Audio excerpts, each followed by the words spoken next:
though we are not done with problems of IRP and purchase power parity theory, in today's session we are going to discuss the criticisms or limitations on these two theories. And next session onwards, again we will come back to problems, advanced level problem.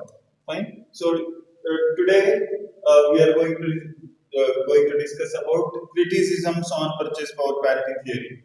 So Mr. Gustav Cassel says, on the basis of commonly used goods, exchange rate can be determined. If there is no parity between exchange rate and price of the commodity, then goods starts moving from one country to another until it reaches to the parity between these two variables. Fine. So interest rate parity theory says if there is a discrepancy between interest rate differential and spread percentage, you can go for arbitration process. Fine. But these two theories never consider certain points. So those points we call it as criticisms on these theories or limitations of these theories. So purchase power parity theory simply says if there is a mismatch, if there is no parity between exchange rate and price of the commodity, then goods starts moving from one country to another. In our illustration and example in earlier class, what we have discussed, if the 1 kilo rice is priced at rupees 50 in India and $1 in US, and the exchange rate between dollar to rupees 60 per dollar, then US people think that importing rice will be economical for them compared to buying in US. So this is what purchase power parity theory explains. But in reality, these things never happen because of these points. Let us see one by one. So purchase power parity theory always focuses on commonly used goods, that is product specific. That means certain goods are not commonly used in both the country. If you say, for example, in our example, if we have taken rice as an example here, rice is very commonly used in India, but in US they rarely they use rice. So in India we used to consume idli, dosa for breakfast. In US they consume pizzas, burgers, etc. Fine. So it focuses only on certain product which may not be used, which may not commonly used in both the countries. Or if you derive the exchange rate on the basis of rice, there are many products they use instead. Fine. So this purchase power parity theory only focuses on certain product which may or may not be used commonly in both the countries. Fine. And you cannot say on the basis of rice or on the basis of wheat or on the basis of whatever certain goods or certain commodity or petroleum, if you take petroleum, all other goods may not commonly bought in these two countries. Fine. So this purchase power parity theory only focuses on certain good, and on the basis of price of that goods, they say they compare two variables, and they simply say if there is a mismatch between price of the commodity and exchange rate, they simply say goods starts moving from one country to another. But what about trade restrictions? So these trade rules and policies are derived or defined under various government. So these are comes under foreign direct investment policies, foreign trade policies, foreign exchange regulation act, foreign exchange management act earlier used to be. So these things, these legal points, these legal things, these governmental things, purchase power parity theory never consider.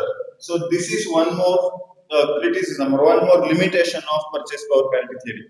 Why we are discussing these points today is it's very important in if they ask theory question in some exam, like some exam. Say for example, very commonly in majority of the previous question paper contains these questions. Critically examine purchase power parity theory or critically examine interest rate parity theory. While examining or while explaining these two theories, you have to mention all these points. Please do remember, please note down on your notebook and you have to explain your own. So purchase power parity theory never considers trade restrictions determined or derived by any government. And market sentiment, even though it's very cheaper to import certain things from certain country, we may not know the relationship between these two countries. So, what are the market sentiment on those countries? Even importing of certain things from certain country, if we're not having a healthy relationship between that country, we may not import or we may not establish trade relationship with those countries. Fine, I think you understand this point. So, policies of the government again. These government policies related to FDI, foreign direct investments, and Foreign Exchange Management Act. These things are totally, if goods moves from one country to another, it largely depends on the import duty, excise duty of the government, import, export duties, etc. So these policies are laid down by government, and government frequently, even within with 5 years tenure, government may change and these policies may change. So the movement of the goods may not continuously happen. Then exposure to international business. Fine, even though certain things are cheaper in any country, if that country is not having a particular infrastructure, particular airport, if that country is not having proper port, then it's very difficult to enter into international business. It's very difficult to import or export goods. Fine. So for purchase power parity theory, it totally neglect these points. Then transportation cost. What about transportation cost? If they say under purchase power parity theory, 1 kilo of rice is rupees 50 in India, and same 1 kilo rice is priced at $1 in US. If the exchange rate between dollar to rupee per dollar is rupees 65, then they say that this rice starts moving from India to US. US people starts importing rice from India. What about the transportation cost? What about the fuel cost they require to move rice from India to US? So purchase power parity theory again never considers transportation cost. That is the biggest drawback of this theory. Fine. Now they ask for 50 marks. These two questions critically examine purchase power parity theory. While explaining purchase power parity theory, you have to explain both the version, absolute version and relative version as well. As well as you have to explain all these criticisms or limitations again. Then, what about limitations of IRP? See, definition of IRP, or while explaining interest rate parity theory, you have to say you are comparing two variables. Which are they? One is interest rate differential and another one is spread percentage. Spread percentage means difference between forward rate and spot rate. Fine. So interest rate parity theory says if there is a parity between these two variables, spread percentage and interest rate differential, then if there is no difference, then no arbitration. Arbitration means borrowing in one market or one country and depositing in another market or another country. The difference you earn is your profit by arbitration. So interest rate parity. If there is no parity, then go for arbitration, it says. So when there is an interest rate differential is higher, you borrow for lower rate of interest and deposit at higher rate of interest to gain from arbitration process. If spread percentage is greater than interest rate differential, then you have to borrow at higher rate of interest and deposit at lower rate of interest to gain from arbitration. That's what interest rate parity theory tells all about. So while explaining interest rate parity theory, you have to mention all these points initially. Later on, you have to switch over to limitations of IRP. So limitation, no transaction cost. IRP theory assumes that there will be no transaction cost at all. If you borrow, if you repatriation means transferring of funds from one country to another. Excuse me. So IRP theory assumes that there will be no transaction cost included in repatriation or expatriation of funds.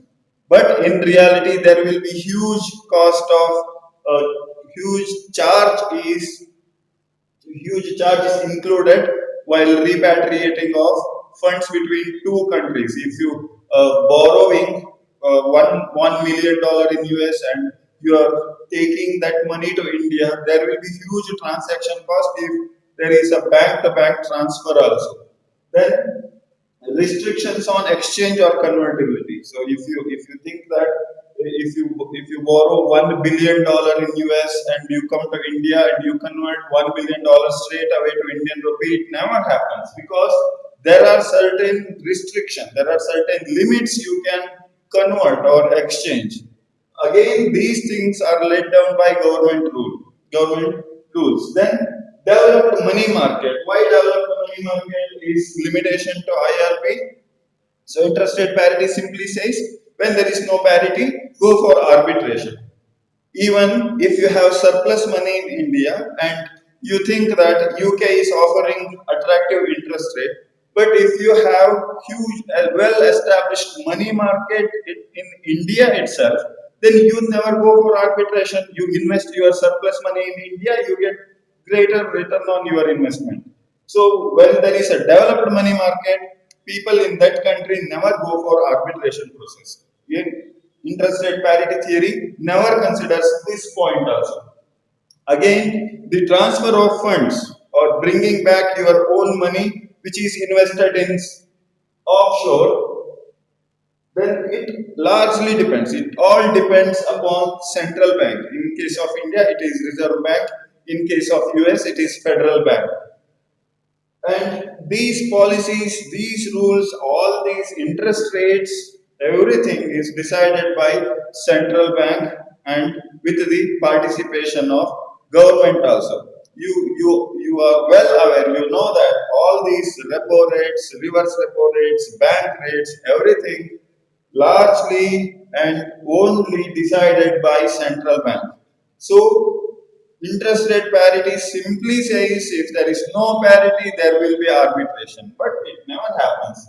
All these things largely depends upon the policies of government and central bank. Fine. So in today's session, we are concluding that if they ask 15 marks question, critically examine purchase power parity theory and interest rate parity theory, you have to write all these points with your own explanation. You can explain it yourself. So make a note of it. You briefly explain purchase power parity theory with those two version, absolute version and relative version.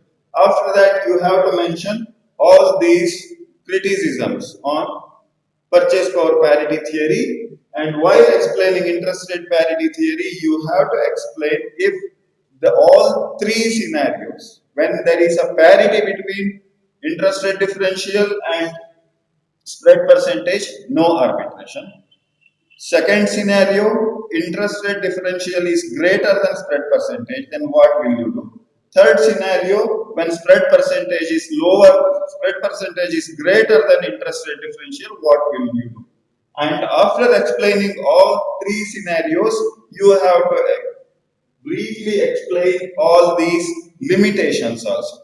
With this thing, we are concluding today's session, and tomorrow's session again we are coming back to advanced level problem, which comes under interest rate parity as well as purchase power parity theory. Thank you.